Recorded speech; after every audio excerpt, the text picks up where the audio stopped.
Hello everyone, welcome back to our channel. ఈరోజు ఈ వీడియోలో అయితే మనం ఇంట్లోనే సాంబార్ మసాలా పౌడర్ ఎలా రెడీ చేయాలో చూపించబోతున్నాను. అయితే ఈ సాంబార్ మసాలా పౌడర్ కోసం 3 స్పూన్స్ ధనియాలు, 1 స్పూన్ జీలకర్ర, 1 స్పూన్ మిరియాలు, 2 స్పూన్స్ శనగపప్పు, అలాగే 1 స్పూన్ పెసరపప్పు అండ్ 1 స్పూన్ మెంతులు, అలాగే ఇందులోకి కొన్ని ఎండు కొబ్బరి ముక్కలు, కొద్దిగా కరివేపాకు రెమ్మలు, 7-8 ఎండుమిర్చీలు అయితే తీసుకోవాలి. తర్వాత వీటిని ఒక ఫ్రై ప్యాన్లోకి తీసుకుని వేయించుకోవాలి. ఇలా వేయించుతుంటేనే మంచి స్మెల్ వస్తుంది.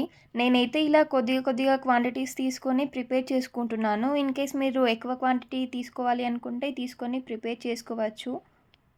మనం ఫుడ్ చక్కగా ఇంట్లోనే ప్రిపేర్ చేసుకుంటాం, కానీ మసాలాలు మాత్రం బయటవి వాడితే ఏం బాగుంటుంది చెప్పండి.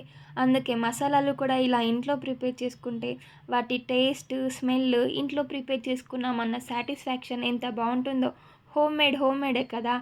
ఇలా అయితే వేయించుకున్నాను. ఇవి వేగిన తర్వాత వాటిని కాస్త చల్లారబెట్టండి. చల్లారినాక ఇలా మిక్సీ జార్లోకి తీసుకొని గ్రైండ్ అయితే చేసేసుకోవాలి. గ్రైండ్ అయిపోయింది. మూత ఓపెన్ చేయగానే మాత్రం మంచి గుమగుమలాడే స్మెల్ అయితే వస్తుంది. గరుగ్గా కాకుండా ఇలా సన్నగా అయితే మిక్సీ పట్టేసుకోండి. ఇప్పుడు ఈ పౌడర్ని అయితే ఒక గ్లాస్ జార్లో ఏదైనా బాక్స్లో అయితే స్టోర్ చేసి పెట్టుకోండి.